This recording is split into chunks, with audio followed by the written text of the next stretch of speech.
చేతులెత్తి చెబుదాం. మంచిది.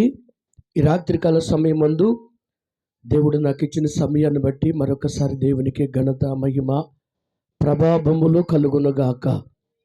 పరిశుద్ధ గ్రంథములో నుంచి దేవుని వాక్యం వినే ముందు ఈరోజు ఒక చక్కటి మాట ఉదాహరణ మీకు చెప్పాలని ఆశపడుతున్నాను. దేవునికి స్తోత్రం.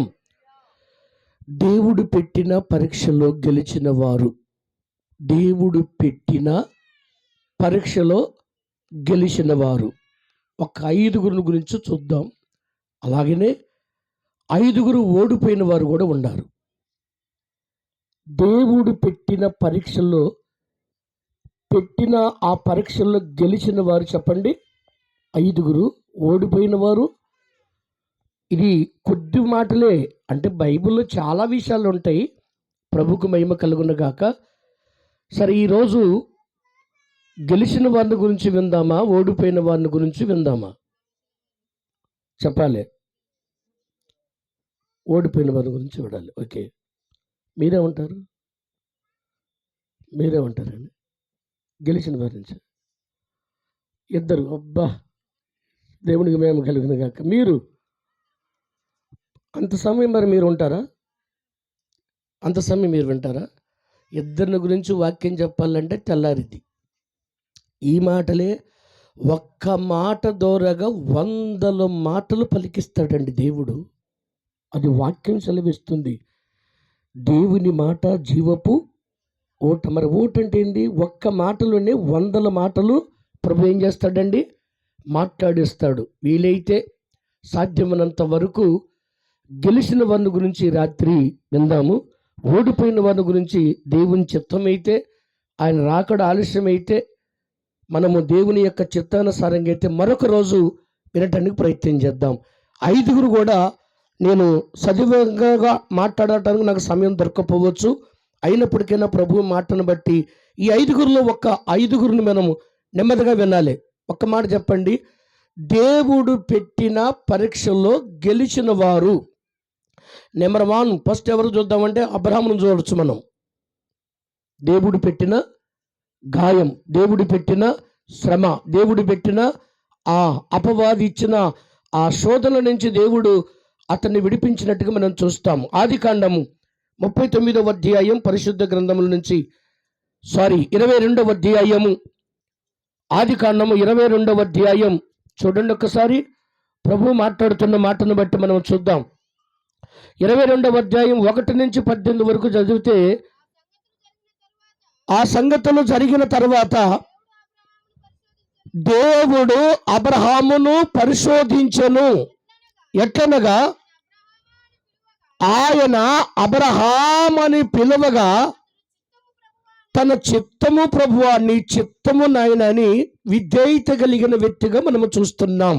అంటే అబ్రహాము ఆనాటి కాలములో పరీక్షించినప్పుడు, పరిశోధించినప్పుడు, శ్రమ పెట్టినప్పుడు, గాయపరచబడినప్పుడు, అబ్రహామును పిలిచినప్పుడు ఆనాడు అబ్రహాము ఎంత విధేయతగా దేవునికి ఉన్నాడంటే, అయ్యా ఏంటి ప్రభువా నన్ను పిలిచావు, ఇంకా ఏం చెయ్యాలి, నేనా నా ఇంటి వారా ఏదైనా రెడేనయ్యా, నీ చిత్తం ప్రభువా అని అబ్రహాము దేవుని తట్టు చేతులెత్తి, దేవుని తట్టు కన్నులెత్తి, దేవుని తట్టు స్వరమెత్తి మాట్లాడుతున్నాడు. దేవునికి మహిమ కలుగునుగాక. ప్రభువా ఏంటయ్యా అని అడుగుతున్నాడు. నీ చిత్తమయ్య అంటున్నాడు. దీన్ని ఇక్కడ మనం చూడవలసింది ఏంటంటే, అబ్రహాము మనం గెలిచిన విషయం మీకు ఒక మాట చెప్పాలంటే, విశ్వాసములో అబ్రహాము ఏం చేశాడండి? గెలిచాడు. దేని ద్వారా గెలిచాడు? ఎందులో గెలిచాడండి? విశ్వాసములో గెలిచాడు. ఎక్కడ? తన కొడుకుని బలి అడిగితే, ప్రేమిస్తున్న ముద్దుల కుమారుడు ఇస్సాకు, నీకు ఇచ్చిన కుమారుని నాకు ఎనదీయకుండా నాకు ఇస్తే ఆ బలి ఇవ్వని చెప్పాడు దేవుడు. ఓకే, రెడీ అన్నాడు. అందుకనే అబ్రహాముకు వచ్చిన బిరుదు ఏంటంటే, విశ్వాసము ద్వారా అబ్రహాముకు ఒక మంచి బిరుదు వచ్చింది. అలాగనే గెలుపు కూడా మనం చూస్తున్నాం. ఈనాడు ఆ అబ్రహాముకు అంత శ్రమ ఎవరు పెట్టింది? ఇది దేవుడు పెట్టిన పరీక్ష, దేవుడు పెట్టిన నిరీక్ష, దేవుడు పెట్టిన ఓపిక, దేవుడిచ్చిన ఆ బలహీనత ఏదైనా ఉందంటే, అది దేవుని ద్వారా వచ్చిన శ్రమ ఏదైనా ఉందంటే, అది నీ ద్వారాగా ప్రభు గొప్ప కార్యం చేస్తాడు. దేవునికి మహిమ కలుగును గాక. దేవుని ద్వారాగా వచ్చిన శోధన వేరు. వినండి, ఇక్కడ నీ ద్వారాగా వచ్చిన శోధన వేరు. దేవుని ద్వారాగా వచ్చిన బాధ వేరు, నీ ద్వారాగా వచ్చిన బాధ వేరు. నీ ద్వారాగా వచ్చిన బాధ దేవుడు ఒకవేళ నయం చేస్తాడు, నేను చేయడం అంటలేదు, కానీ అది ఒకవేళ జరిగిద్దో జరగదో కానీ దేవుని వల్లనే నీకు అది కావాలని దేవుడు నీకు పెట్టాడు అనుకో, దాని ద్వారాగా దేవుడు అద్భుతమైన కార్యం నీ పట్ల చేస్తాడు. ఎందుకో తెలుసా? తన బిడ్డను తను ఎప్పుడు మర్చిపోయేవాడు కాదు. తన బిడ్డను ఎప్పుడు, తన కుమారుని ఎప్పుడు మర్చిపోయేవాడు కాడు. ఇక్కడ అబ్రాహామును మీకు గురించి ఎందుకు చెప్తున్నానంటే, విశ్వాసములను గెలిచినవాడు, విశ్వాసము ద్వారాగా గెలిచినవాడు. ఎవరు పెట్టిన బాధ ఇది? దేవుడు పెట్టిన పరీక్ష. దానిలో నుంచి అబ్రాహాము ఏమయ్యాడు? గెలిచాడు. ఇంకొక మాట కూడా చూద్దాం. ఆదికాండం 39వ అధ్యాయం పరిశుద్ధ గ్రంథముల నుంచి 6వ వచనము 18వ వచనాలు ఒకసారి చూద్దాం. ఇక్కడ మనం ఎవరిని చూస్తామంటే యోసేపును చూస్తాం. ఒకటి అబ్రాహామును చూస్తాము కదా. అబ్రాహాము గెలిచాడా, ఓడాడా? ఎందులో గెలిచాడు? తన కుమారుని మరణానికి అప్పగించమంటే వెనక్కి తిరగలేదు. అది విశ్వాసం. ఈ రాత్రి నీ విశ్వాసం అట్టుందా? నీ నమ్మకం అట్టుందండి? అలాంటి పరీక్ష గాక దేవుడు నీ ద్వారాగా వస్తే, నువ్వు నిలిస్తే ఇక మందు పరమందు నువ్వు గొప్పవాడు అవుదువు గాక. దీవిస్తాడు బిడ్డ. ఇక్కడ యోసేపును మనం చూస్తే ఒక స్త్రీ ద్వారాగా ఏం చేస్తాడంటే ఓడిపోలేడు, గెలుస్తాడు. దేవునికి మహిమ కలుగును గాక. ఒక స్త్రీ ఏం చేస్తుందంటే తన మీద కన్ను పెట్టిద్ది. ఏం పెట్టిద్దండి? ఒక కన్ను వేస్తుంది. ఆ రాజు భార్య, ఆ బానిసగా పనిచేస్తున్నాడు యోసేపు, అంటే పనివాడిగా. వాస్తవానికి యోసేపు దేవుని చేత ఆశీర్వదించబడినవాడు, దీవించబడినవాడు. యోసేపు గొప్పవాడండి. అలాంటి వ్యక్తి అమ్మబడ్డాడు. ఎందుకు అమ్మబడ్డాడంటే అన్నదమ్ముల చేతనే. అన్నదమ్ములే అమ్మేశారండి. అలాంటి స్థితికి మార్చేశారు. కలలగనుడని, భక్తి కలిగిన వాడని, మేమేదో భక్తి లేని వాళ్ళమని, మా నాన్నగారు మా అమ్మగారు మమ్మల్ని చిన్నచూపు చూస్తున్నారు, మా యాకోబు గారు మా అమ్మగారు అని ఈయన ఏం చేశారంటే చాలా చిన్నచూపు చూసి ఆ యోసేపును ఒకసారి కొడితే బాయిలేశారు. ఆ 10 ఎన్ని నాణాలకి రాజుకి, ఒక దేశానికి అమ్మేశారు. అంటే తీసివేసిన వ్యక్తిని, ఒక మాటతో చెప్పాలంటే ఒక రాజుంట్లో పనివాడుగా ఉంటున్నాడు.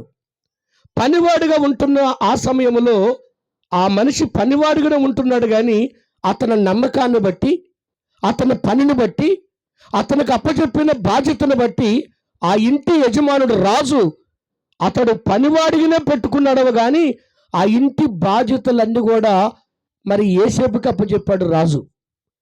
ఎందుకు అప్పచెప్పాడు చెప్పండి అమ్మా? వెనకుండాలి చెప్పాలి. నమ్మకమైన వాడు, యథార్థమైన వాడు, యథార్థవంతుడు. ఎందుకు నేను ఈ మాట చెబుతున్నానంటే, అతడు పనివాడే కానీ ఆ ఇంటికి యజమానుడిగా భావిస్తున్నాడు రాజు. ఆ ఇంటి తాళపు చెవులు ఎవరికి ఇచ్చాడు తెలుసా అండి? యోసేపుకే ఇచ్చాడు. ఇలా నడుస్తుంది ఆ ఇంటిలో ఉన్న పరిణామాలను బట్టి, నమ్మకాన్ని బట్టి యోసేపు అలాగ నడుస్తున్నప్పుడు రాజు భార్య యోసేపు మీద చెప్పండి కన్ను పెట్టింది. ఏమని?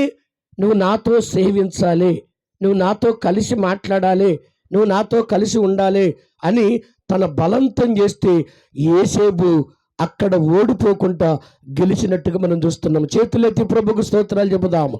దగ్గరగా సపోర్టు కొట్టు ప్రభు నామాన్ని స్తుతించుదుము గాక. హల్లెలూయా, హల్లెలూయా. అక్కడ చదవండి, కింద చదువుకుంటూ వస్తే అక్కడ గెలిచాడు. ఎందులో గెలిచాడంటే పాపము నుంచి, పాపమనే ఉరిలో నుంచి, శాపమనే ఆ శబ్దకారంలో నుంచి యోసేపు అక్కడ పారిపోయాడు. అంటే ఓడిపోలేదు, అక్కడ పారిపోయాడు. ఎందులో పారిపోయాడు చెప్పలే? పాపము నుంచి యోసేపు ఏమయ్యాడండి? పారిపోయాడు. అంటే పారిపోయాడంటే అక్కడ గెలిచినోడా ఓడిపోయినోడా? చెప్పండమ్మా. గెలిచినోడు. దేవునికి మహిమ కలుగును గాక. అంటే ఇక్కడ యోసేపుకి ఏమని పేరు పెట్టాలి? ఏమని పేరు పెట్టాలంటే భక్తి కలిగిన వాడు, భయము కలిగిన వాడు, నమ్మకము కలిగిన వాడు. అర్థమవుతుందండి? ఈ టోళ్ళు కనపట్లేదండి నాకు. దేవునికి స్తోత్రము కలుగును గాక. చేతులెత్తి చెప్పండి. ఈరోజు నేను ఒక్క 2-3 మాటలు చెప్పి ప్రార్థన చేయించుదాం అనుకుంటే ఇక్కడికి వచ్చినాక పరిశుద్ధాత్మ దేవుడు ఎందుకు ఆ మాటల మీద నా మనసు పెట్టాడండి. వాస్తవానికి ఈరోజు ఒక్క వాక్యం చదివించి ప్రార్థనే పుస్తకం ద్వారాగా కొన్ని పేర్లు చదివించి ప్రార్థన చేద్దాం అనుకున్నా. పుస్తకం రాసాం కానీ ఇంతవరకు చదవలేదు కాదండి. చదవలేదు. కానీ ఈరోజు అదే జరిగిద్దాం అనుకున్నా. కానీ ఈరోజు అవకాశం ఉంటున్నామో చదవటం అయింది, లేదంటే వాక్యం విని ప్రార్థనతో ముగించుకోవటం అయింది. చేతులెత్తి చెబుతాం దేవునికి స్తోత్రం. హల్లెలూయా. అంటే యోసేపు ఇక్కడ గెలిచినట్టుగా మనం చూస్తున్నాము. ఎందుకు గెలిచాడని మనం ఆలోచిస్తే ఇక్కడ యోసేపు స్త్రీ విషయంలో భక్తిలో గెలిచిన వ్యక్తిగా కనిపిస్తున్నాడు. ఓడిపోయిన వ్యక్తి కాదండి, భయపడి ఉన్న వ్యక్తి, దేవునికి నమ్మకంగా ఉన్న వ్యక్తిలాగా మనము చూస్తున్నాం. రెండోది యోసేపును చూసాము. తర్వాత మూడోది కూడా మనము చూస్తే ఏబు గురించి చూద్దాం. మనం ఏబు ఎలాంటి వాడండి? యథార్థవంతుడు, న్యాయవంతుడు, చెడుతనమును విసర్జించువాడు, అమ్మా నిన్న రైతుడు, ఇంకా చాలా చాలా ఆయనకి చాలా బిరుదులు ఉన్నాయి. మనకు ఒకటని ఉందండి? ఒకటని ఉందా? ఆయనకు చాలా బిరుదులు ఉన్నాయి, చాలా విషయాలు ఉన్నాయి. కానీ మనం ఒక్కటన్నా ఒక 2-3 క్వాలిటీలన్నా కలిగి ఉంటే నీకు నాకు దీవెన ఉంటుందని ప్రభు పేరిట మీకు నేను తెలియజేస్తున్నాను. చూడండి, ఏబు గ్రంథము 1వ అధ్యాయము 21వ వచనము 22వ వచనం చదవండి. నేను నా తల్లి గర్భములో నుండి దిగంబరునై వచ్చి తిని, మళ్ళీ నేను దిగంబరగానే నేను అక్కడికి వెళుదును. ఎక్కడికి? మళ్ళీ నేను వెళ్ళవలసిన స్థలానికి, నా తండ్రి దగ్గరికి వెళ్తాను. నా తల్లి గర్భములో నుంచి నేను ఎలాగ వచ్చానో మళ్ళీ నా తండ్రి దగ్గరికి నేను అలాగనే వెళ్తాను. అంటే నేనేమి తీసుకొని రాలేదు, మళ్ళీ నేను వెళ్ళేటప్పుడు ఏమి తీసుకొని కూడా పోలేను. వచ్చేటప్పుడు ఏమన్నా తీసుకొని వస్తే రేపు పోయేటప్పుడు ఏమన్నా తీసుకొని పోతావు నువ్వు. ఎంతమంది తీసుకొని పోతారు రేపు? చెప్పండి. దేవునికి స్తోత్రం కలుగును గాక. అంటే నా తల్లి గర్భములో నేను వచ్చినప్పుడు ఎలా వచ్చాను? ఒట్టి చేతులతోటే దిగంబరగా వచ్చాను. మళ్ళా తిరిగి నేను వెళ్ళేటప్పుడు దిగంబరగానే వెళ్ళిపోతాను. దేవునికి స్తుతి కలుగును గాక. చేతులెత్తి దేవునికి స్తోత్రాలు చెప్పుదాం. హల్లెలూయా. చదవండి దయచేసి. యెహోవా ఇచ్చెను. చూశారండి, యెహోవా ఇచ్చాడంట. ఈరోజు మనం ఏదైనా సంపాదించుకున్నామంటే, ఏదైనా కూడబెట్టుకున్నామంటే, అది ఆరోగ్యముగా కావచ్చు, సంపదే కావచ్చు, అది ఆస్తులే కావచ్చు, అది పలుకుబడే కావచ్చు, అది అందమే కావచ్చు, అది ఐశ్వర్యమే కావచ్చు. కానీ దేవుడే ఇచ్చాడు, దేవుడే మన దాన్ని అమ్మా ప్రార్థన చేస్తున్నారా? చెప్పండి. దేవుడే ఇచ్చాడు, దేవుడే తీసుకెళ్తాడు. తమ్ముడు వింటున్నారా? దేవుడే ఇచ్చాడు. ఏమిచ్చాడు? ఆరోగ్యము దేవుడే ఇచ్చాడు, ఐశ్వర్యము దేవుడే ఇచ్చాడు, ధనము దేవుడే ఇచ్చాడు, అందము దేవుడే ఇచ్చాడు, మాటను దేవుడే ఇచ్చాడు. ఇవన్నీ కూడా దేవుడిచ్చాడు. కాబట్టి మన దేవునికి మనం తిరిగి అప్పచెప్పాలి. అంటే నేనేం తీసుకురాలేదు ఇక్కడికి. ఒకవేళ నా దగ్గర ఏదైనా ఉందంటే, నా దగ్గర అంటే నా ఒక్కని కాడే కాదు. ఇప్పుడు మీ దగ్గర ఏముండయి చెప్పండి? నాకు తెలిసి బైబిల్ ఉండయి, నువ్వు ఉండవు, నీలో ఉండ ఒక విశ్వాసం ఉంది. దేవునికి మహిమ కలుగును గాక. దేవునికి మహిమ కలుగును గాక. హల్లెలూయా, హల్లెలూయా అంటాడు అక్కడ.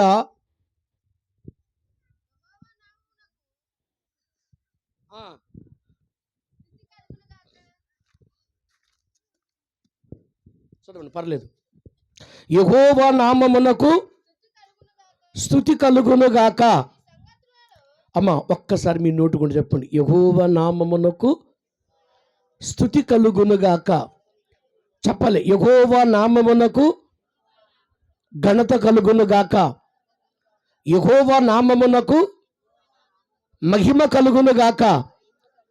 యెహోవా నామమునకు సమస్తము కలుగును గాక. ఆయనకే సమస్తము కలుగును గాక. ఆయనకే సమస్త కీర్తి, ఘనత, మహిమ, ప్రభావములు యేసయ్యకే కలుగును గాక. స్తుతి కలుగును గాక. స్తుతి కలుగును గాక. నేను అన్న తర్వాత మీరు అందరూ ఇదే మాట్లాడండి. స్తుతి కలుగును గాక. నేను చెప్పిందే చెప్పమంటే మళ్ళీ ఒక మాట చెబుతారు. స్తుతి కలుగును గాక. స్తుతి కాదమ్మా, స్తుతి చెప్పండి రా. స్తుతి కలుగును గాక. అందరూ 1 2 3 ఇస్తాడు. స్తుతి కలుగును గాక. స్తుతి కలుగును గాక. యెహోవా నామానికి స్తుతి కలుగును గాక. దేవుని నామానికి స్తుతి కలుగును గాక. స్తుతి కలుగును గాక. స్తుతి కలుగును గాక. కొంతమంది చెప్పట్లేదండి, చెప్పట్లేదు. చెప్పకపోయినా ఒకరోజు చెప్పించే రోజులు నీకు తీసుకొస్తాడు.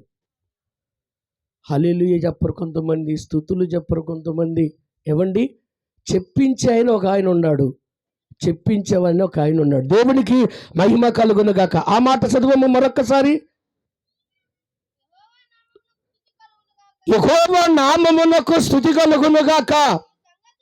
ఈ సంగతులలో అయ్యా, ఈ సంగతములలో ఏ విషయములో కూడా యోబు, గట్టిగా సపోర్టు కొట్టి ప్రభు నామాన్ని స్తుతించుదుము గాక. ఏ విషయములో కూడా ఎక్కడ చూసినా రోగం వచ్చినా రోగం రాకపోయినా, ఆస్తులుండా ఆస్తులన్నీ పోయినా, ఆరోగ్యంగా ఉన్నప్పటికైనా అనారోగ్యానికి గురైనా, ఒక్క విషయంలో కూడా యోబు పాపము నోటితో చేయలేదు. ఇవాళ అటనే ఉండవా నువ్వు? ఈరోజు నువ్వు అటనే ఉండవా తమ్ముడు? అటనే ఉన్నావు మరి? ఉన్నామండి మనము. ఒక్క విషయంలో కూడా నేను పాపము చేయలేదన్న వాళ్ళ చేతులు పైకెత్తండి. ఈరోజు వాళ్ళకి కాదు ఇచ్చిన శాలువ మీకు ఇస్తాం. చెప్పండి, చెప్పండి రా. ఒక్కరున్నారా? ఒక్క విషయములో కూడా, ఏ విషయములో కూడా, దేని విషయములో కూడా యోబు నోటి మాట ద్వారా కూడా పాపము చేసిన వాడు కాదు. దేవునికి స్తుతి కలుగును గాక. మరి ఇక్కడికి ఈయనకి ఏం పేరు పెట్టాలంటే భక్తి కలిగిన దైవజనుడు. నిజంగా అలాంటి ప్రార్థన, అలాంటి పట్టుదల, అలాంటి నమ్మకము, అలాంటి యొక్క విశ్వాసము, అలాంటి యొక్క గురి ఆయన దగ్గర ఉందంటే, ఏవండి, మనము చిన్న బాధ వస్తే మనుషుడు ఎన్ని ఆలోచిస్తున్నాడో తెలుసండి. చిన్న రోగం వచ్చినా, చిన్న సమస్య వచ్చినా, చిన్న బాధ వచ్చినా, ఏమండి, అప్పులు ఎక్కువైపోయినా చెప్పకుండా చచ్చిపోయేలు బోడు మంది ఉన్నారు. రోగం ఎక్కువైపోతే ఊరేసుకొని చచ్చిపోయిన వాళ్ళు ఉన్నారు. ఆస్తులు పోతే ఇంకేముందయ్యా నేను బ్రతకటము, ఎక్కడ తలెత్తుకొని నేను తిరగాలి అని ఎక్కడో ఒక్కడ ఏదో తాగి మరణానికి గురైన వాళ్ళు ఉన్నారు. అలా యోబు చేసుకున్నాడండి. చెప్పండి అమ్మా. దేవుణ్ణి వదిలాడా? దేవుణ్ణి వదిలాడు బిడ్డ. దైవ సన్నిధిని వదిలాడా? మరి నీకెందుకు వస్తుందో ఆ ఆలోచన? నీకెందుకు వస్తుంది? దేవుణ్ణి వదిలి నీకు నువ్వు సొంత నిర్ణయాలు తీసుకొని పోతున్నావు. నాకు తెలిసి 40 రాత్రులు కాదు, నువ్వు చచ్చేదాకా, యేసయ్య వచ్చేదాకా నువ్వు ఎన్నెన్నో వాక్యాలు విను. నీ బ్రతుకు అంతేగా, నీ జీవితం అంతే. వాక్యం అనే పునాది మీద నువ్వు కట్టబడుదువుగాక. సపోర్టు కొట్టి ప్రభు నామాన్ని స్తుతించుదాం. దగ్గరగా సపోర్టు కొట్టండి, సపోర్టు కొట్టండి పెద్దనే. దేవునికి మహిమ కలుగును గాక. ఇక్కడ యోబు ఏ విషయంలో కూడా చెప్పండి పాపము చేసిన వాడు. యోబుకు వచ్చిన కష్టాలు ఎలాంటివి అండి? 1 గొర్రె 2 గొర్రెలు చచ్చిపోయినాయి. ఎన్ని వేల గొర్రెలండి? 7,000 గొర్రెలు చచ్చిపోయినాయి. మాట మారిందా? ఎన్ని మాట మాట మారిందా? ఎన్ని జతలు చచ్చిపోయినాయి? 500 500 జతలు ఇటు చచ్చిపోతే ఎన్ని తిరిగాడా? ఎంతమంది చచ్చిపోయారు మనుషులు? మాట మారిందా? మీ ఇంట్లో ఏమైనా జరిగినాయా? మరి నీకెందుకు మారింది ఆ మాట? మనసు ఎందుకు వచ్చింది? గెలిచినోడా ఓడిపోయినా నేనే? ఎలా గెలిచాడు? సావైనా బ్రతుకైనా నీ కొరకే దేవా, సావైనా బ్రతుకైనా నీ కొరకే దేవా, నీ సాక్షిగా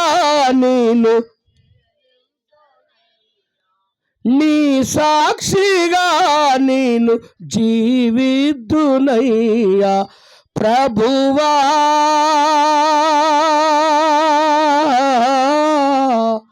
కాచితివి ఇంతకాలం,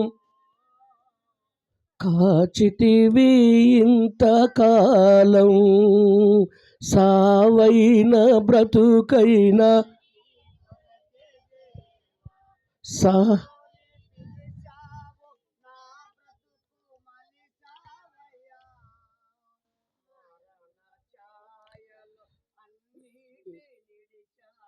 ఆమేన్. దేవునికి స్తోత్రము కలుగునగాక.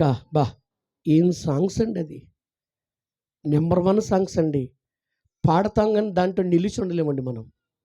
దానిలో నిలువెల్ల ఘోరపు విషమేనయ్యా, నిలువెల్ల విషమేనంట, ఘోరమైన విషమేనయ్యా. అయినా విషాన్ని విరిచావు, పాపాన్ని కడిగావయ్యా. నీలో ఉన్న విషం మామూలు అనుకున్నావా? నీలో ఉన్న పాపం మామూలు అనుకున్నావా?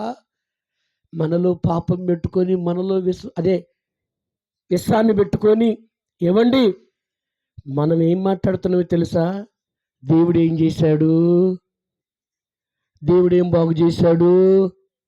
ఓడిపోతున్నావా గెలుస్తున్నావా? నువ్వు ఆ మాట అన్నావంటే ఏ మాట?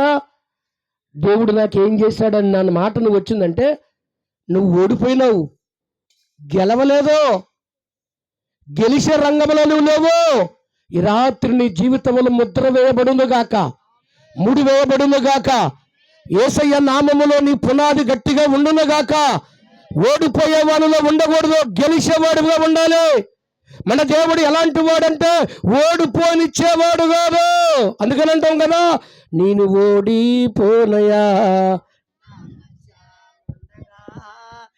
కృంగిపోనయ్యా, నీవు నాతో ఉండగా నిన్ను ఓడిపోనయ్యా, నా పచ్చానుండగా నిన్ను కుంగిపోనయ్యా, నీవు నాతో ఉండగా నేను వేచిన చోటనే మనసారా నవ్వెదా, నేను వేచిన చోటనే మనసారా నవ్వెదా, నేను పడిన చోటనే ప్రభు కొరకై బ్రతికెదా, నేను పడిన చోటనే ప్రభు కొరకై బ్రతికెదా. ఒక్క మొక్క చాలండి, ఒక్క మాట చాలండి సరైనోనికి. దేవునికి స్తుతి కలుగును కాక. ఒక్క మాట చాలయ్యా. నేను ఏడిచిన చోటే ఇప్పుడే కదా పాడిందాక ఎటనట నవ్వేది. మళ్ళా ఆనందం వస్తే మనసారా వస్తుంది, ఏడుపులో వస్తుందా మనసారా? నవ్వు రావాలి. మరి వస్తే ఉంది అక్కడ ఆశీర్వాదం. చెప్పండి, నేను ఓడిపోనయ్యా అని చెప్పునానా, నేను ఓడిపోనయ్యా. తెల్లారి పాటికి ఏదైనా కనపడితే చాలు, ఈ నైట్ ఇంకొకరా ఏదన్నా ఎక్కువైతే చాలు, నేను ఓడిపోను అమ్మ, నేను ఓడిపోను అమ్మ, నేను ఓడిపోను. దేవునికి స్తోత్రం. ఇవాళ కొండ అప్పులు రేపు ఎక్కువైతే చాలు, నేను ఓడిపోను. దేవునికి స్తోత్రం కలుగును గాక.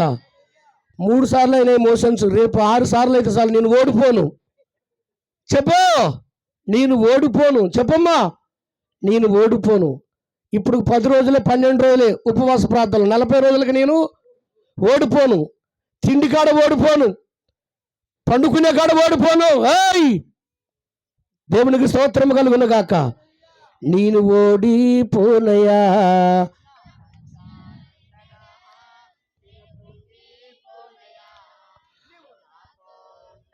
ఆమేన్. అవునండి.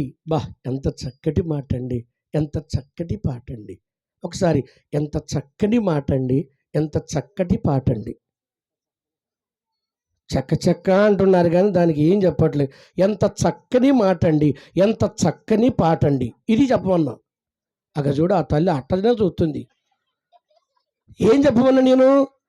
ఎంత చక్కని మాట అయ్యా. ఎంత చక్కని పాట అయ్యా. ఒక తల్లి ఎట్టెట్టనే అంటుంది. నోటి మాటే రాట్లే. చెప్పమ్మా. చెప్పురా. చెప్పమ్మా. దేవునికి స్తోత్రము కలుగునుగాక. అవునండి. గెలిచిన వారు. చెల్లి ఎవరండి వీళ్ళు? అక్క ఎవరండి? గెలిచిన వాళ్ళు. ఎలా గెలిచారు? 5,000 జతల ఎడ్లు, 7,000 గొర్రెలు, 5 పిల్లలు, ఆ గాడిదలు, ఒంటెలు, బహుమంది పనివాళ్ళు, సర్వనాశనమైన ఒళ్ళన్న బాగుందా తమ్ముడు? ఆంధ్రయ్య ఒళ్ళు బాగుందా? నీది కాదు, ఆయన ఒళ్ళు బాగుందా? ఆయనకి ఏముంది చెప్పు? కుష్టి వ్యాధి. ఏముందిరా ఆయనకి? ఏముందిరా అమ్మ ఆయనకి? ఏముందిరా? కుష్టి వ్యాధి. ఆస్తులు పోయినాయి. ఆరోగ్యం మంచిగా ఉందండి. ఆరోగ్యం అన్న బాగుందా? ఇప్పుడు నువ్వేమంటే ఒక్క గొర్రె పోతే, ఒక పిల్లోడు దాటిపోతే, ఒక అనారోగ్యం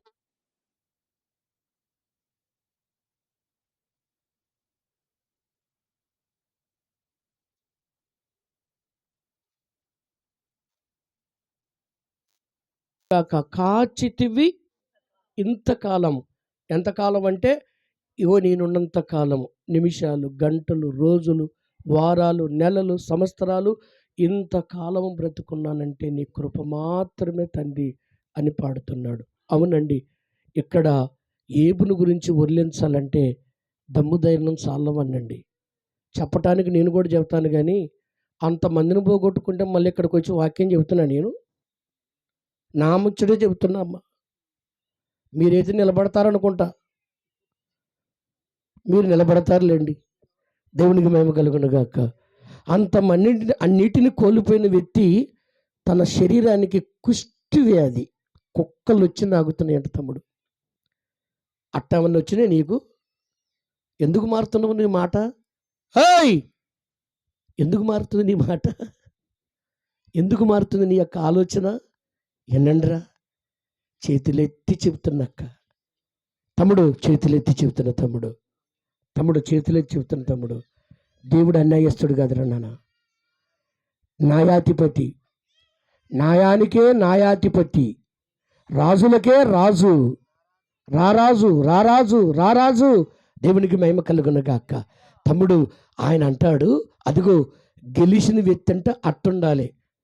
వీళ్ళందరూ ఫైజు కోసం గెలిచిన వాళ్ళు నాకు తెలిసి ఏబు కష్టములు, నష్టములు, ఇరుకులు, ఇబ్బందులు అన్నిటిని పోగొట్టుకొని గెలిచిన వాడు.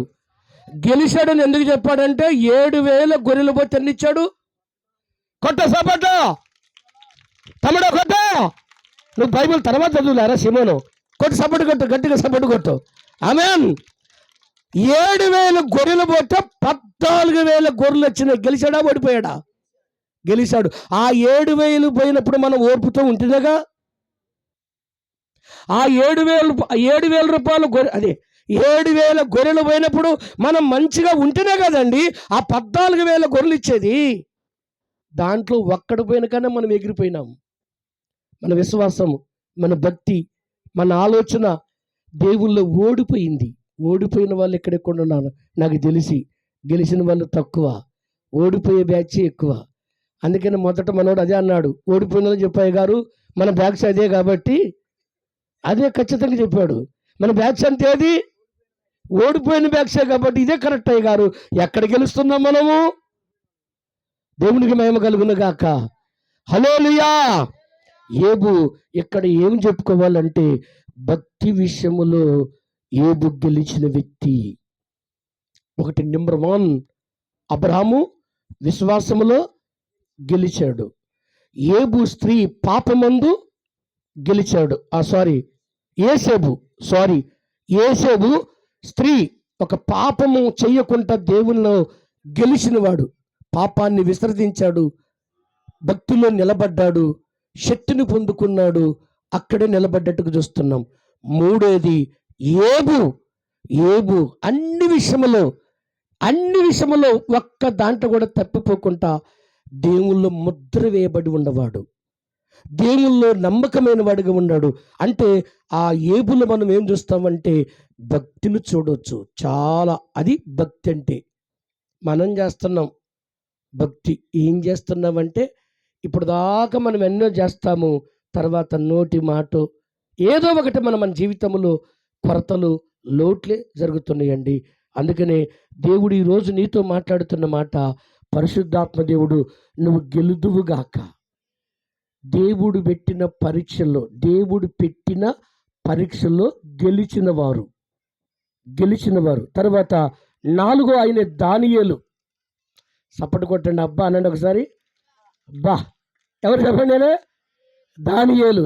చూడండి 6వ అధ్యాయం, పరిశుద్ధ గ్రంథం నుంచి 6వ అధ్యాయము, దానియేలు 10వ వచనం. అలాంటి భక్తులు పేరు చెప్పేప్పుడు అబ్బా అనాలి. ఇంకొకసారి ఏదన్నా మంచి పేరు చెప్పడు ఏళ్ళ కూడా కొట్టచ్చు. అవునండి, మీకు కాదు నేను చెప్పింది. వద్దు మనకు కాదు, ఆ తండ్రికి రావాలి మహిమ, ఆ భక్తులకు రావాలి. ఆయనకి ఏటం వచ్చేగా. ప్రైజ్ అల్లాడు. దేవునికి మహిమ కలుగును గాక. అమ్మ మీరు సప్పటను కొట్టండి, సప్పట్టు కొట్టండి, గట్టిగా కొట్టాలి. బా ఎంత చక్కగా కొడుతుంది. చిన్న బిడ్డని ఎంత బాగా కూర్చుందో చూడు. ప్రభు నిన్ను దీవించును గాక. చిన్న బిడ్డన ఒంటి నిండా ముసుకేసుకొని కూకుంది. కొంతమందికి చూడండి తలకాల మీద ముసుకున్నాయేమో. వచ్చి కావాలని చూదురు రండి ఎట్టుంది అమ్మాయి చూడండి. నెంబర్ 1గా కూర్చుంది. దేవునికి చిన్న బిడ్డ అయితేమండి అద్భుతంగా దేవుని నామమున ఆ కుటుంబము దీవించబడును గాక. మంచిది. దానియేలు 6వ అధ్యాయం 10వ వచనం. ఇట్టి శాసనము సంతకము చేయబడినని దానియేలు తెలుసుకున్నను. తన ఇంటికి వెళ్ళి యథాప్రకారంగా అనుదినము ముమ్మారు మోకాలు వేసి ఆ ఇంటి పై కిటికీలు తీసి యెరూషలేము పట్టణానికి తెరవబడగా తన దేవునికి ప్రార్థన చేసి ఆ దేవుణ్ణి స్తుతించను. దేవునికి స్తుతి కలుగును గాక. ఎక్కడ ఓడిపోలేదండి. ఎవరు? దానియేలు తెలిసిపోయి ఎక్కడేశారండి? బాగానే తెలుసు. దేవునికి మహిమ కలుగును గాక. ఎక్కడేశారమ్మా? ఏ బోను? పిల్లి బోనా? ఏమండి ఏ బోనో తెలుసా అండి? మనిషిని తినేసేది, రక్తం తాగే జంతువు. అన్నిటికంటే జంతువు గొప్పది ఏదంటే సింహం. గొప్పది, అడవికి పెద్ద రాజు అంటది. దేవునికి మహిమ కలుగును గాక. ఆ సింహాల బోనులో దానియేలు నేస్తే దానియేలు అందులోకి రాగానే ఈ గాండ్రిచ్చి పంజా కొట్టాల్సింది పోయి ఆ చేతులతో దేవుని స్తుతిస్తున్నాయి అంట. ఇక్కడ సపోర్టు కొట్టవచ్చు. మరి మనకు రావుగా ఇత్తమంటప్పుడు. దేవునికి మహిమ కలుగును గాక. ఏం చేస్తున్నారు? ఆ సింహములు ఏం చేస్తున్నాయి అంటే సప్పట్లు కొట్టి దేవుణ్ణి స్తుతిస్తున్నాయి. దానియేలా భక్తుడా, నిన్ను ముట్టుకునే వాళ్ళమయ్యా మేము. నువ్వు ప్రార్థనా పరుడువయ్యా, నువ్వు ప్రార్థనకే గొప్ప ప్రార్థన వీరుడువయ్యా, గొప్ప ప్రార్థనా వీరుడువయ్యా అని సింహములు ఆ దానియేలుకి ఉత్తరం ఇచ్చినాయి. దేవునికి స్తుతి కలుగును గాక. ఎందుకంటే ప్రార్థన చేయటములో ముమ్మారు మర్చిపోయేవాడు కాదండి. కష్టములో చేసినాడు ప్రార్థన, ఇక్కడ శ్రమలో చేశాడు ప్రార్థన. అందుకనే అక్కడ దానియేలుకి ఏం బిరుదు ఇచ్చాడంటే ప్రార్థనాయురుడు. దేవునికి స్తుతి కలుగును గాక. అన్ని విషయములో అన్నిటిలో ప్రార్థన చేసిన వ్యక్తి ఎవరండి? దానియేలు. ఎక్కడి నుంచి విడిపించబడ్డాడండి? సింహము బోనులో నుంచి విడిపించబడిన వ్యక్తి. ఈ రాత్రి అలాంటి కష్టాలు మీకు ఎప్పుడైనా వచ్చినాయండి? ఇప్పుడు ఈరులో చూసిన నలుగురిలో ఉన్న క్వాలిటీ మీకు ఎప్పుడైనటువంటి ఎదురయ్యి అంటారా? నాకు తెలిసి చిన్న చిన్న సమస్యలే కానీ ఒక్కరు కూడా పెద్ద సమస్యలు ఇక్కడ ఎవరు పొందుకోలేదండి. దేవునికి మహిమ కలుగును గాక. మరి గెలుపు కాలం ఎలా ఉంటావు తమ్ముడు? గెలుపు ఎలా తీసుకుంటావు? Praise the lord. మన ఇండియాకి క్రికెట్లో ప్రైజ్ తీసుకొచ్చింది ఒక యవ్వన బిడ్డ, లేడీ. అదేరా లేడీ, దేవునికి స్తోత్రము కలుగును గాక. ఆడబిడ్డ మన భారతదేశాన్ని నిలబెట్టింది. నీకుందా పౌరుషం? ఎన్ని దెబ్బలు తిని ఉంటుంది, ఎన్నిటికి ఓడిపోయి ఉంటుంది. ఆ ఓడిపోయేప్పుడంట, అలసట వచ్చినప్పుడంట, బాధతో ఉన్నప్పుడంట ప్రభు వాక్యాలు గుర్తు చేసుకుంటుందంట ఆమె.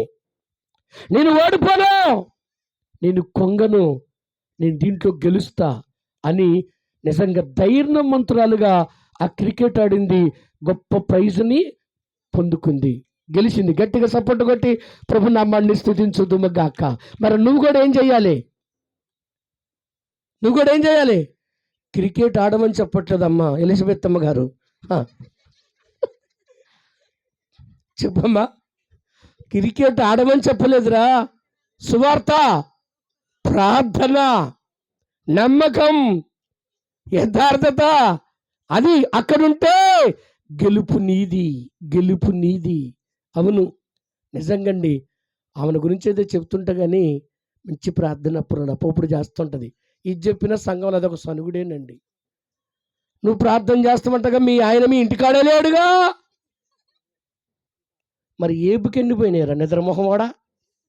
నిన్ను కాదురా, ఏబు అన్ని కోల్పోలేదు అంత ప్రార్థన చేసినోడు. ఆ మాట నీకు గుర్తు రావాలిగా.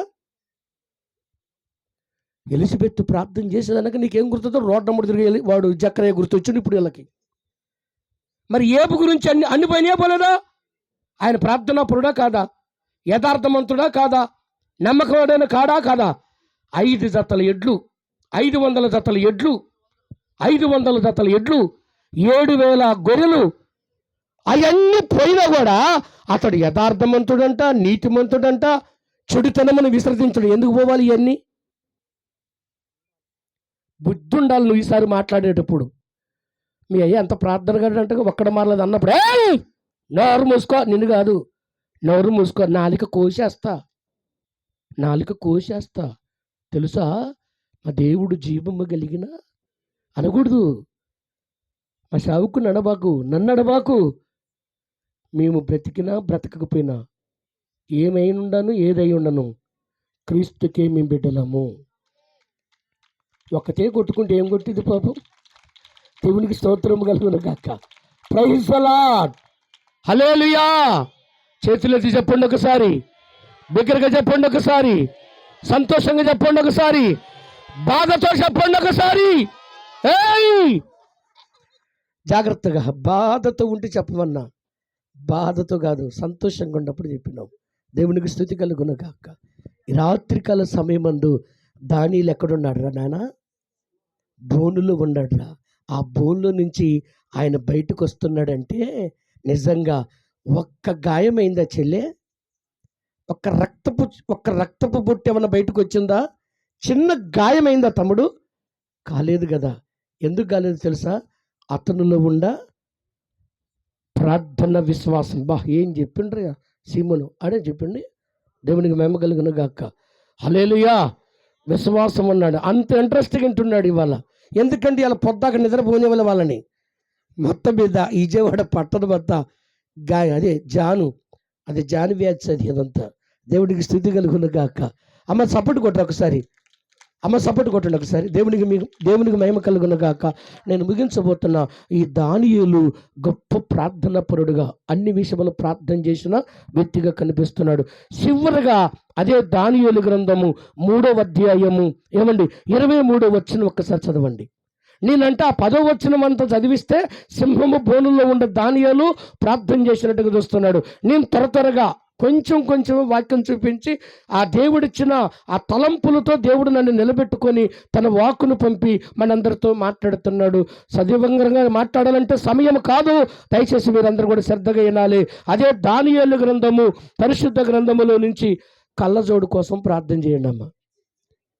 కళ్ళజోడు కోసము ప్రార్థన చేయండి. ఇది ఇట పెట్టుకొని ఈ మూల తర్వాత కొద్దిసేపు చేస్తే గుడ్డు మనసుకు వస్తుంది. ఇది యేసు నామములో కొత్త జోడు వచ్చునుగాక. ఒక్కలన్న సపోర్టు కొట్టలే. ఎంత కఠినమా మీకు? దేవునికి స్తోత్రము కలుగును గాక.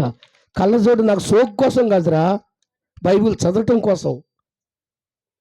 దేవునికి స్తుతి కలుగును గాక. చప్పటి కొట్టు ఒకసారమ్మా. హల్లెలూయా. ఎందుకంటే ఇది పెట్టుకుంటేనే అక్షరాలు కనపడుతున్నాయి, లేకపోతే కనపట్లేదు. దానియేలు గ్రంథము 3వ అధ్యాయము 27 వచనం చదువునానా. ఇక్కడ ఒక ముగ్గురు వ్యక్తులు చూస్తామండి. మీకు గుర్తొచ్చారనుకుంటా. నువ్వు చెప్పయ్యా, నాకే రాదు, నీకేమవుతుంది చెప్పండి. అమ్మ మీరు చెప్పండి, అమ్మ మీరు చెప్పండి రా. ముగ్గురు వ్యక్తులు ఉంటారు.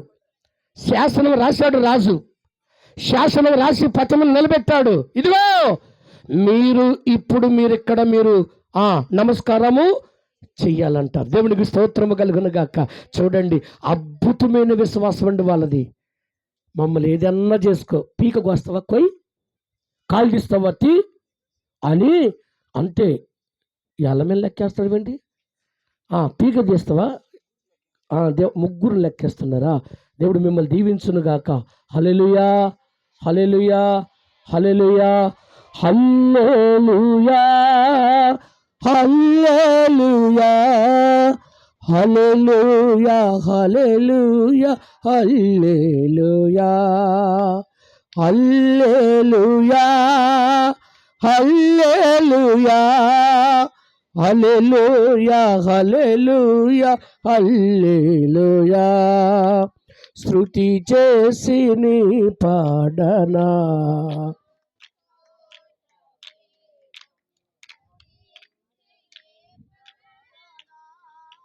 చాలండి. పొగడాలంట, పొగడాలి. ఎవరిని పొగుడుతున్నామో తెలిసేయాలి మనం. పొగడాలి, స్తుతి చెయ్యాలి, గణపరచాలి. దేవుణ్ణి పొగడండి, దేవుణ్ణి గణపరచండి. ఎలా గణపరచాలంటే, గో అయ్యా, అబ్రాము తన కొడుకుని బలి అడిగితే ఎనుదిరగలేదయ్యా. అబ్రాము చాలా స్టాండర్డ్గా నిలబడ్డాడయ్యా. అంటే అబ్రాముని ఎవరిని కనపరిచాడు? అబ్రాము ఎవరిని కనపరిచాడండి? కొడుకునా? ఉంటే అంత పోతే అంత. అమ్మ చేతులు జోడించి చెప్తున్నక్క, అబ్రామ్ అన్నమాట కొడుకు ఉంటే అంత పోతే అంత. ఆ బీజం ఉంది కాబట్టే ఈ తొలి పలుకులే మాట ఇచ్చేశాడు. తొలి మాటలే మాట ఇచ్చాడు. చెల్లే, తొలి మాటలే. చిత్తం ప్రభువా, నేనా, నా భార్య, నా కొడుక, ఇంకేమడుగుతావు అడుగు, రెడీగా ఉన్నామయ్యా అని స్టాండర్డ్కి నిలబడ్డాడండి. దేవుణ్ణి గణపరిచాడా, దేవుణ్ణి అవమానపరిచాడా? చెప్పు చెల్లె. గణపరిచాడు. అద్భుతమైన ఘనత. అందుకనే గణపరచండి దేవుణ్ణి. చాలామంది అండి మేలులు చేసేటప్పుడేమో గణపరుస్తున్నారు, శ్రమలు రాగానే దేవుణ్ణి అవమానపరుస్తున్నారండి. తమ్ముడు, ఎనకొండ చెల్లె, బిడ్డ, అమ్మల్లారా, అన్నల్లారా, అక్కల్లారా, చెల్లెళ్ళారా, మేలు చేస్తే దేవుడు అని చెప్పి కీడొస్తే నోరు మూసుకోబోకో. ఆ నోరు మూసుకోవాల్సిందంటే చెడు మాట, చెడ్డ మాట, దురుమాట, అపాయకరమైన మాట పలక్కుంటూ మూసుకో. దేవుని గురించి నిత్యము స్తుతించటం మాత్రం మానవద్దు. నిత్యము స్తుతించే విషయంలో పొగుడుతూనే ఉండాలి. ఏమని? నేను నా ఇంటి వారము. పొగడండి. యేసుని మీరు గణపరచండి. ఇక్కడ ఆ ముగ్గురు వ్యక్తులండి. తమ్ముడు, అక్కడ చూస్తండి, నిజంగా సవాలు ఇసిరారండి. సవాలు చేశారు. ఎట్ట కొట్టాడండి. దేవునికి భయం కలుగును గాక. సవాలు ఇసిరారండి. దేవునికి స్తుతి కలుగును గాక. చదువునానా. షడ్రకు, మెషకు, అబద్ధులు కోరువారు ఆ ముగ్గురు మనసులు బంధింపబడిన వారై. అమ్మ చెల్లె, ఏ గుండం అంటారు అది? ఏడి కలిగిన గుండము. వేడితో ఉండదు, మంట కూడా. అది అంతా ఇంత మంట కాదండి, చాలా అగ్నితో కూడుండ గుండం. మీ మోకాలు చూస్తే ఇళ్ళ మోకాలే బాగుండే. మేము పొద్దాక తిరిగి వచ్చినవండి, మీరు అట్ట పీక్కపోయి ఉండేది. దేవునికి స్తోత్రము కలుగును గాక. హల్లెలూయా, హల్లెలూయా. మీరు ఇళ్ళ దగ్గరుండి ప్రార్థన చేసిన మొక్కలు తేజరెళ్ళాలి కానీ వాడిపోకూడదు కదా. దేవునికి స్తోత్రము కలుగును గాక. దేవునికి మహిమ కలుగును గాక. చేతులెత్తి చెప్పండి. ఒకవేళ నేను చెప్పే మాట నీకు కోపం వస్తున్నా తమ్ముడు, దయచేసి నువ్వు బాగుపడటం కోసమే దేవుని సేవకుడు కష్టపడి గర్భిణీ స్త్రీ ప్రసవించేటప్పుడు, డెలివరీ అయ్యేటప్పుడు ఎంత బాధపడిద్దో సేవకుడు కూడా అదే ప్రయాసం అండి, అదే బాధ అండి, అదే వేదన అండి, అదే యొక్క ప్రసన్న వేదన అండి. దేవునికి స్తుతి కలుగునుగాక. తమ్ముడు, ఒకవేళ బాధ వచ్చిందో, చెల్లె కష్టం వచ్చిందో బాధపడబాకు. నేను ముగించబోతున్నా. వేడి కలిగిన అగ్ని గుండం అన్నాడు. చదువమ్మ అక్కడ. పడగా ఆశ్చర్యపడ్డాడంట. తీవ్రములుగా లేచి మేము 3 మనుషులను బంధించి మేము ఈ అగ్నిలో వేచితిమి కదా అని ఆ ఆ రాజా, చాలండి. అదంతా చదువుకుంటూ పోతే మనకి అంత అర్థం కాకపోవచ్చు, సమయం లేదు. దయచేసి చల్లటి వాతావరణం కూల్గా ఉంది కాబట్టి ముగిస్తున్న. దయచేసి మిమ్మల్ని ఇబ్బంది పెట్టడం నాకు ఇష్టం కాదు, మిమ్మల్ని సంతోష పెట్టడం నా ఇష్టము. మీరు చెడిపోవటం నాకు ఇష్టం కాదు, మీరు బాగుపడటమే నాకు ఇష్టము. మీరు వర్ధిల్లటమే నాకు ఇష్టము, మీరు నష్టపోతే నాకు ఇష్టము కాదు. సామాన్యంగా ఒక మనిషికే నాకు ఎంత ఇష్టం ఉంది మీ మీద అంటే, పరలోకమందున్న తండ్రికి ఎంత ఇష్టం ఉందండి మన మీద? చెప్పు బిడ్డ. నాకే మీ మీద ఎంత దయ ఉంది, పోనీ మీరు నా మీద ఎంత దయ చూపిస్తారు, కానీ మీకే నా మీద ఎంత దయ ఉంటే మరి నాకే మీ మీద ఎంత దయ ఉంటే మన అందరి మీద దేవునికి ఎంత దయ ఉంది తమ్ముడు? చాలా దయ ఉంది తమ్ముడు, చాలా దయ ఉంది. అందుకనే అగ్నిగుండములో ఆ 3 వ్యక్తులను వేస్తే వారు ఓడిపోలేదండి, గెలిచారండి. దీని అంతటికి మాట దేవుడు పెట్టిన పరీక్ష. దేవుడు పెట్టిన పరీక్షల్లో నెగ్గిన వాళ్ళు, గెలిచిన వాళ్ళు, ఓడిన వాళ్ళు కాదండి వీళ్ళు. చెప్పమ్మా, గెలిచిన వాళ్ళు బిడ్డ, గెలిచిన వాళ్ళు. ఓడిన వాళ్ళు చాలామంది ఉన్నారు. ఇంక నేను అక్కడికి వెళ్ళట్లేదు. దేవుని చిత్తమైతే మరొక రోజు ఎప్పుడైనా ప్రభు నడిపించాలని ప్రార్థన చేస్తున్నాను. ఇక్కడ నేను ఒక 5 గురించి నేను చెప్పాను. దయచేసి మొదటిది అబ్రహామును చూపించాను, రెండోది ఏసేబును చూపించాను, మూడోది ఏబును చూపించాను, నాలుగోది చెప్పండి దానియేలుని, ఐదోది ఈ 3 కలుపుకుంటూ ఒక్కరిని తీసుకుంటే అగ్నిగుండములు వేసిన కూడా వాళ్ళ భక్తి విషయము కానీ, వాళ్ళ విశ్వాసం విషయము కానీ, వారి నమ్మకం విషయము కానీ వారు ఎన్నుదిరగనట్టుగా ఉండారు. దేవుని కోసం సాక్షులుగా నిలబడ్డారు. గట్టిగా సపోర్టు కొట్టి ప్రభు నామాన్ని స్తుతించుదాం. ఈనాడు ప్రస్తుతము నీకేదైనా శ్రమ కలిగి ఉంటే, ఈనాడు దేవుడు ఏదైనా ఒకవేళ బాధ కలిగి ఉంటే, ఒకవేళ ఈనాడు ఏదైనా నీకు అలాంటి సమస్య కలిగి ఉంటే, ఇదిగో ఈ 4 5 ఒక్కసారి జ్ఞాపకం చేసుకుంటే నీకు కలిగిన శ్రమే కాదది, నీకు వచ్చిన కష్టం అది కష్టమే కాదది. ఎందుకో తెలుసా? అలాంటి అగ్ని లాంటి పరీక్షల నుంచి దేవుడు వాళ్ళకి విడుదలనిచ్చాడు. అబ్రాహామును తన కుమారుని పరీక్షల్లో ఆయన పెట్టినప్పటికైనా దేవుడు తీసుకున్నాడండి? తీసుకోలేదండి. ఆ కుమారుడికి బదులుగా చెప్పండి, ఆ మోరియా ప్రాంతం మీద మళ్ళీ ఏం చేశాడంటే ఒక పొదలో ఒక పొటేలని అక్కడ బదులు ఇచ్చినట్టుగా చూస్తాం మనం. బలి, కొడుకు బలిగా బదులు ఏది ఇచ్చాడంటే ఒక పొటేలు, ఒక గొర్రె పొడేలు అక్కడ బలి ఇచ్చినట్టుగా చూస్తున్నాం. తర్వాత ఆ ఏబు విషయంలో మనం చూస్తే అదే ఏసేబు విషయం చూస్తే భక్తి విషయంలో, స్త్రీ విషయంలో చక్కగా అన్ని విషయంలో అక్కడ నిలబడ్డాడు గనక ఆ రాజ్యాన్ని, ఆ దేశాన్ని, అక్కడున్న ఆ రాజు పరిపాలన చేసే అధికారాన్ని ఏసేబుకి ఇచ్చాడు. అందుకని ఏసేబు ఫలించు కొమ్మ, ఫలించువాడు, వర్ధిల్లినవాడు, గెలిచినవాడు. ఏబును గురించి చూస్తే దయచేసి ఏమని చెప్పాడంటే, ఇదిగో శ్రమలు, కష్టాలు, ఆస్తులు పోయినా, ఏమండి కుమారులు కుమార్తెలు పోయినా, ఎన్ని వేల గొర్రెలు, ఎన్ని వేల ఎడ్లు పోయినా, ఆయనకు కుష్టి వ్యాధి వచ్చినా, ఆ విషయంలో కూడా భక్తి విషయంలో ఏబు ఓడిపోలేదు. ఏబు వాటిలో నుంచి గెలిచాడు కాబట్టి తిరిగి 2 దీవెనలు ఆయనకి ఇచ్చేశాడు. తర్వాత దానియేలును చూస్తే చెప్పండి, ఆ సింహము బోనులో నుంచి ఆయన రక్షించి ఆయన కాపాడినట్టుగా ప్రార్థనలో పట్టుదల కలిగినట్టుగా ఉంటున్నాం. ఇక్కడ కూడా అగ్ని లాంటి పరీక్ష, అగ్ని గుండం పరీక్ష కూడా కాదండి, అగ్ని గుండములో పడవేస్తే వారిలో 3 వేస్తే 4వ వాడుగా కనపడుతున్నాడు అంట. అక్కడ ఆ 4వ వాడు ఎవరో కాదు, ప్రభు అయినా యేసు. నీకు కలిగిన సమస్యల వైపు నువ్వు చూస్తే నీకు ఎలాంటిది కలగదు, కానీ యేసు వైపు నువ్వు చూస్తే, ఈ సమస్య కలిగిన దేవుని వైపు చూసినవనుకో, దేవుడు నిన్ను రాజుగా చేయబోతున్నాడు. గట్టిగా సపోర్ట్ కొట్టు, దగ్గరగా సపోర్ట్ కొట్టండి. దేవుడు నిన్ను రాణిగా చేయబోతున్నాడు. దేవుడు నిన్ను ధనవంతుడిగా చేయబోతున్నాడు. దేవుడు నీకు దీర్ఘాయు ఇవ్వబోతున్నాడు. దేవుడు నీకు మంచి ఆరోగ్యం ఇవ్వబోతున్నాడు. దేవుడు మంచి సంతోషాన్ని ఇవ్వబోతున్నాడు. దేవుడు మంచి సమృద్ధి ఇవ్వబోతున్నాడు. పరీక్ష, దేవుడు పెట్టిన పరీక్షలను నిగ్గితే గెలుపు నీదే, విజయము నీదే, ఏ ఓటము లేదు. మనం ఇప్పుడు విజయములో ఉన్నాం, గెలుపులో ఉన్నాం. ఈ 40 days బిడ్డా, ఈ 40 దినాలు, ఈ కొద్ది దినాలే గడిచినాయి.